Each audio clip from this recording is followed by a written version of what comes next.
মেয়েদের যে হাঁটাটাও পর্দা, মেয়েদেরকে কে বুঝাবে হাঁটার মধ্যেও পর্দা আছে? কে বুঝাবে যে গলার ভয়েসে পর্দা আছে, চোখের চাহনিতে পর্দা আছে? একটা মেয়ে সবকিছু ঢেকেছে, মনে করেন চোখটা ঢাকে নাই, এই চোখ দুটো দেখেই একটা ছেলে তার প্রেমে পড়তে পারে। একটা ছেলে হিসেবে বলছি, এটা সম্ভব। একটা হাতের কবজি দেখে আপনি একটা মেয়ের প্রেমে পড়তে পারেন, ভালো লাগতে পারে, সম্ভব। মেয়েদেরকে আল্লাহ পাক এত সুন্দর করে সৃষ্টি করেছে। আল্লাহ পাকের সবচেয়ে শ্রেষ্ঠ সৃষ্টি হচ্ছে মেয়েরা। মানুষ তো অবশ্যই, তারপরে মেয়ে মানুষ। এই নারী আপনার হয় জান্নাতের মাধ্যম হবে, অথবা আপনার জীবনের সবচেয়ে বড় ফিতনা হবে। কারণ নবী সাল্লাল্লাহু আলাইহি ওয়াসাল্লাম বলেছেন, আমি পুরুষদের জন্য মহিলাদের চেয়ে বড় কোনো ফিতনা রেখে যাচ্ছি না।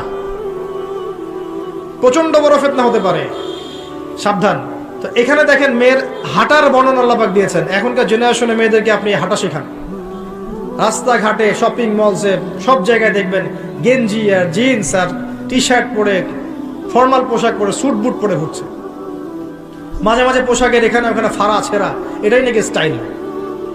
এমন পোশাক পরছে যেটা পরেও দেহের অঙ্গ প্রত্যঙ্গ বোঝা যাচ্ছে, এমন পোশাক পরছে যেটা বাহির থেকে ভিতরের অঙ্গ দেখা যাচ্ছে।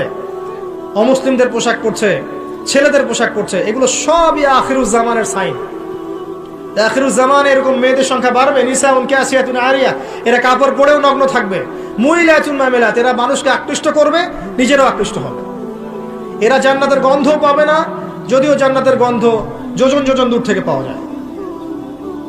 আখিরুজ জামানের সাইন আপনি দেখবেন, মেয়েরা ছেলেদের পোশাক পরে ঘুরছে।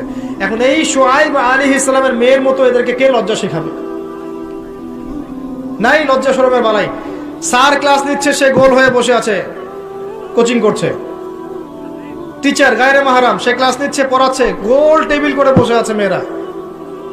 দেখবেন কারো গায়ে হিজাব নাই, সালোয়ার কামিজ পরে ক্লাস করছে এবং দেহের অঙ্গ প্রত্যঙ্গ বোঝা যাচ্ছে। এবং কোনো কোনো সময় দেখবেন টিচারও সুযোগ নিচ্ছে, গায়ে হাত দিচ্ছে, বলছে ও তো আমার মেয়ের মতো। হ্যাঁ, আমরা তো ইউনিভার্সিটিতে পড়েছি। এরপরে খেয়াল করে দেখবেন টিচারের সাথে ছাত্রীর প্রেম হয়ে গেছে। কত মেয়ে যে রেপের শিকার হচ্ছে, মুখ ফুটে বলে না। যে কয়টা খবর আসে পেপার পত্রিকা, এগুলো খুব নগণ্য খবর। বাস্তবতা আরো অনেক কঠিন, পরিসংখ্যান অনেক বেশি, অনেক বেশি। মেয়েরা তো আর মুখ ফুটে বলবে না আমার সাথে এরকম অন্যায় করা হয়েছে।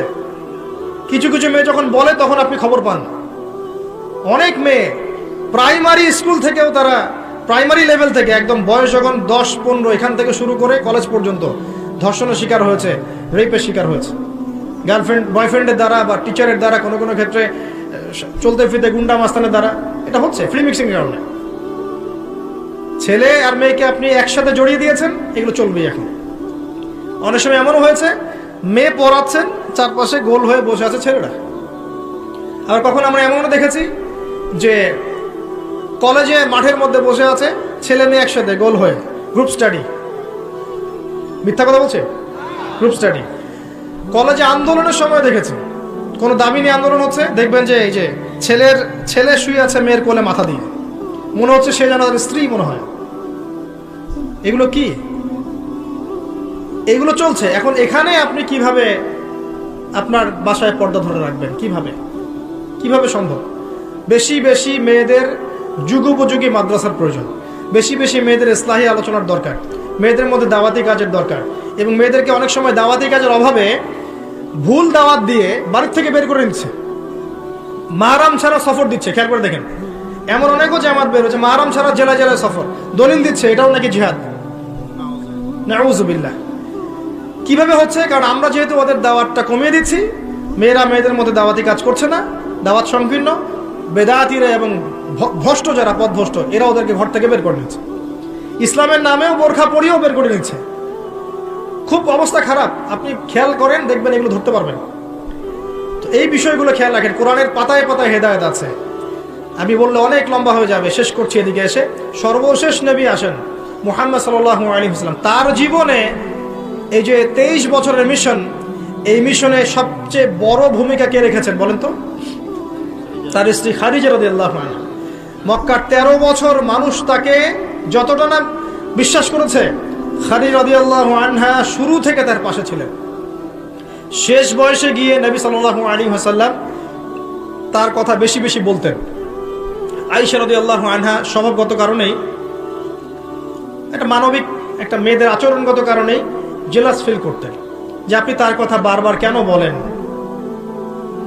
তিনি বলতেন, হে আয়েশা, তোমরা খাদিজাকে ভালো মন্দ বলো না। যখন কেউ আমার কথা বিশ্বাস করে নাই, খাদিজা করেছে রাদিয়াল্লাহু আনহা।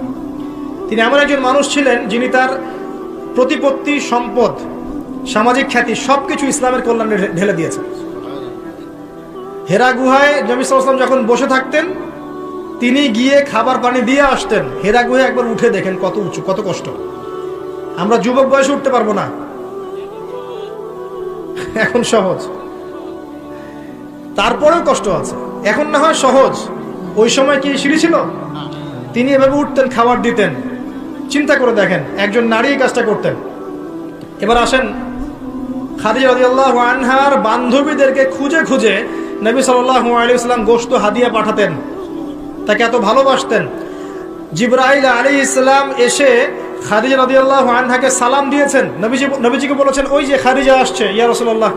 তিনি যখন আসবেন তাকে বলবেন যে জিবরাইল আলাইহিস সালাম তাকে সালাম দিয়েছেন, এবং আল্লাহ পাক তার জন্য জান্নাতে এমন একটা ঘর নির্মাণ করেছেন যেখানে কোনো হট্টগোল নাই, কোনো শোরগোল নাই। খাদিজা রাদিয়াল্লাহু আনহা, তার ইন্তেকালে নবী সাল্লাল্লাহু আলাইহি ওয়াসাল্লাম অত্যন্ত ব্যথিত হয়েছিলেন, অত্যন্ত ব্যথিত হয়েছিলেন। তার বয়স তখন কত? আনহার বয়স তখন 40, বিয়ের সময়। কোন ছেলে কি সাধারণত এত বছরের মহিলাকে বিয়ে করতে চাইবে? নবী সাল্লাল্লাহু আলাইহি ওয়াসাল্লাম করেছেন। তাদের মাঝে এত হৃদ্যতা, ভালোবাসা ছিল যেটা অন্য কোথাও ছিল না। হ্যাঁ, পরবর্তীতে আয়েশা রাদিয়াল্লাহু আনহার ক্ষেত্রেও নবী সাল্লাল্লাহু আলাইহি ওয়াসাল্লাম বলেছেন যে আমার মন আয়েশার দিকে বেশি টানে, এই কারণে তোমরা আমাকে ভৎসনা করো না। তা মানুষের মন সব দিকে সমান তো হবে না, কারো দিকে একটু বেশি ঝুঁকবে, এই জন্য তোমরা আমাকে ভৎসনা করো না। আয়েশা রাদিয়াল্লাহু আনহা যতগুলো হাদিস আপনি জানছেন, এর মধ্যে ম্যাক্সিমাম হাদিস যে কয়েকজন রাবি বর্ণনা করেছেন তার মধ্যে একজন হচ্ছেন আয়েশা রাদিয়াল্লাহু আনহা। এই ঘরের হাদিসগুলো কার থেকে জানলেন? আয়েশা রাদিয়াল্লাহু আনহা থেকে। ইসলামের খেদমতে আয়েশা রাদিয়াল্লাহু আনহার যে ভূমিকা, আমাদের এই সেকুলার সোসাইটির সমস্ত নারীকে একত্রিত করলে কোনো খেদমত আসবে না, আসবে?